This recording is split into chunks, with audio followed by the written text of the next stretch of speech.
Hi everyone, my name is Ina and today I want to share with you some tips how to control the water on your paper when you're working with watercolor. I know sometimes it can be difficult, especially when you're a beginner and you can struggle with these things. You have too much water on your paper, you cannot get enough of tone, but do not worry, I will help you and will show you some tips in this video. So let's start.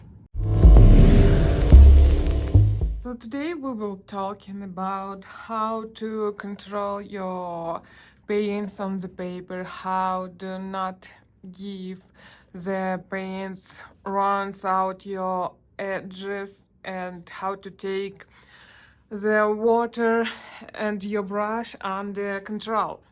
So I know it is really difficult, especially when you at the beginning of your art journey, and sometimes you can struggle with these things and does not understand how to fix it. And I know this feeling. You're starting to give up. You're starting to think, it is not for me. It is too difficult. I don't want to do this. I can't. It's impossible.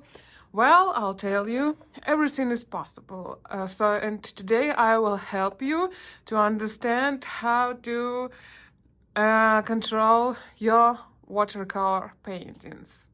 If you enjoy the tips that I share in this video, I'm excited to invite you to join a free 2-day workshop hosted by amazing American artist Andy Evanson.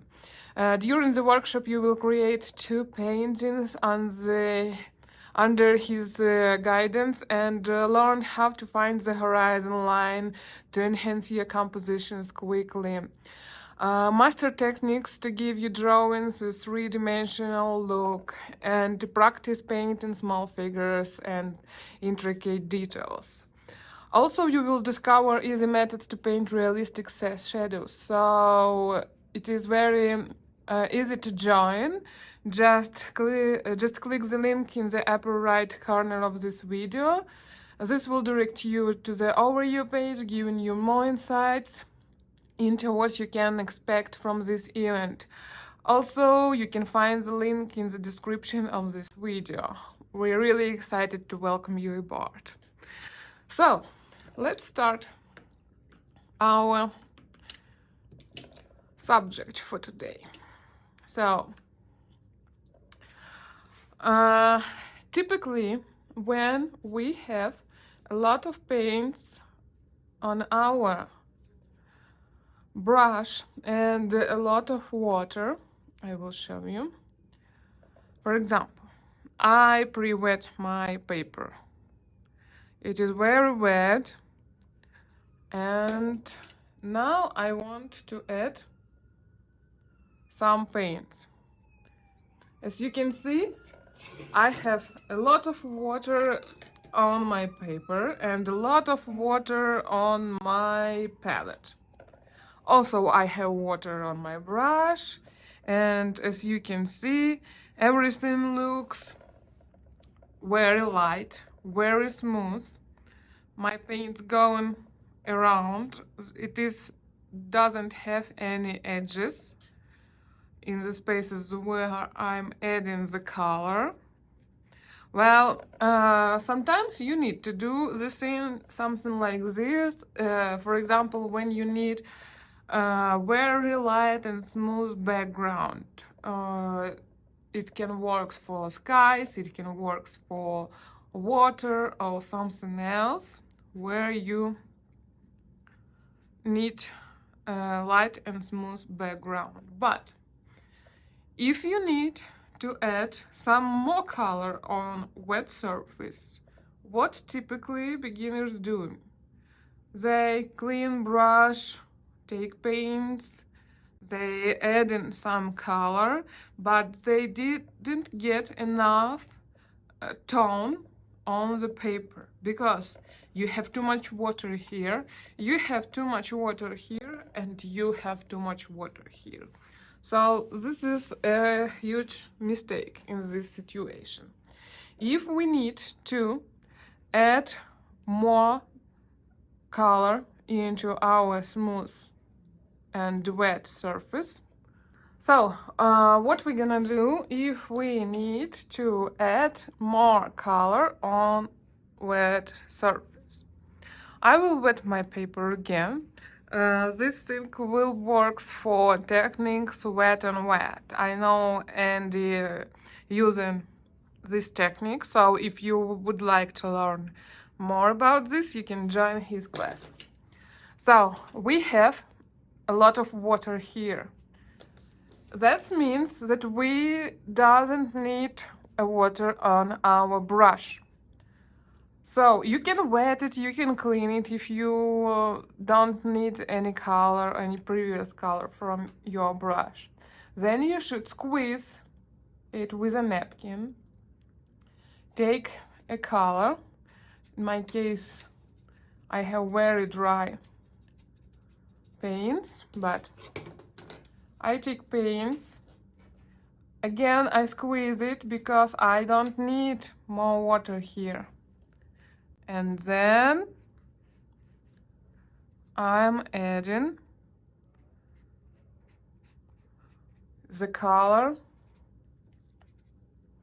which I need.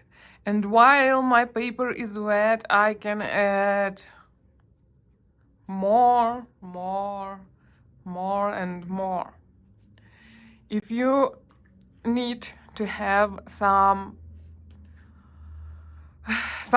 smoothest lines, or you want to go in from the dark to light, in this case you clean your brush, squeeze it again because we don't need too much water here, and we gently smooth our edges. So in this case we can get some gradient.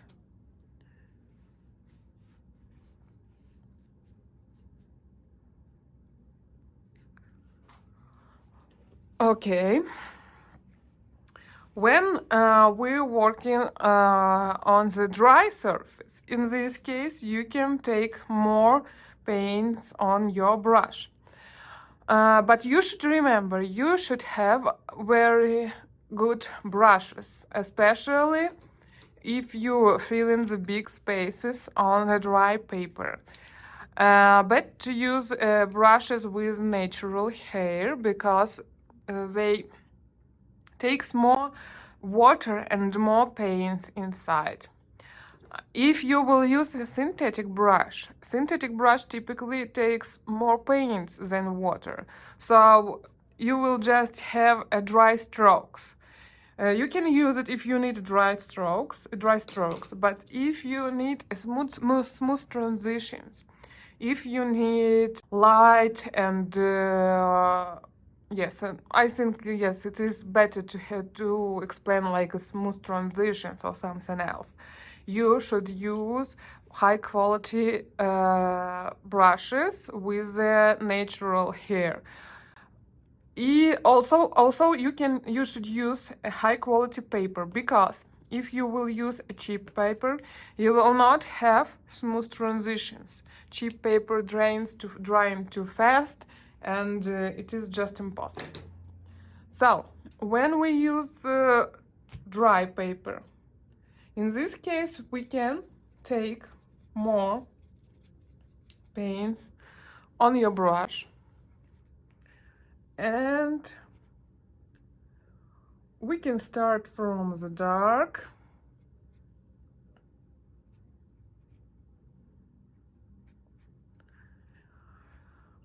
and now, while my stroke is dry, I can add some water on my brush, and again I can smooth it, forgetting some transition here from the dark to light. Okay, also you should remember the important thing about good mixing of your paintings. because if you I will show you. It will be better to show you. For example, I can wet my paper again. I will take some ultramarine blue and cadmium orange. This is the most popular mix.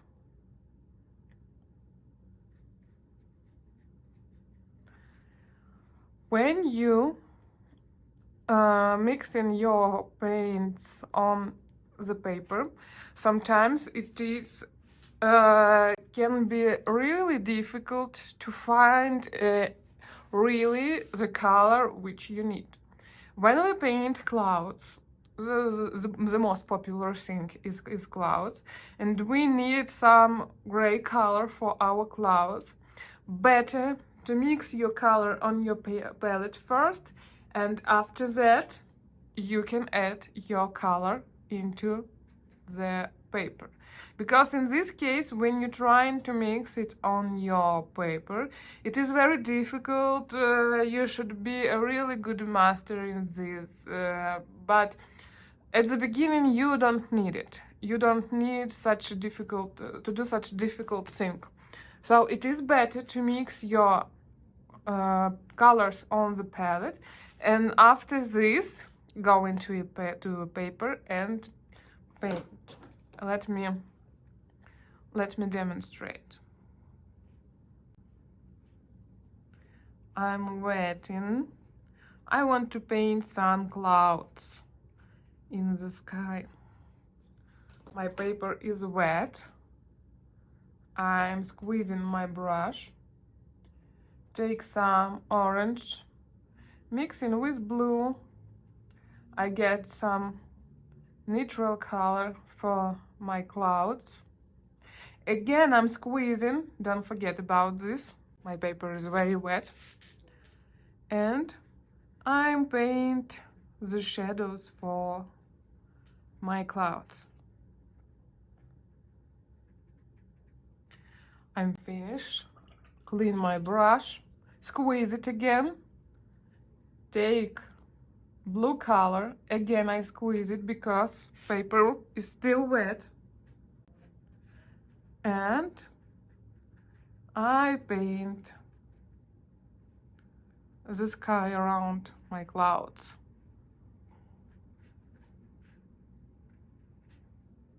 You see, my paper is wet, so I don't need more color.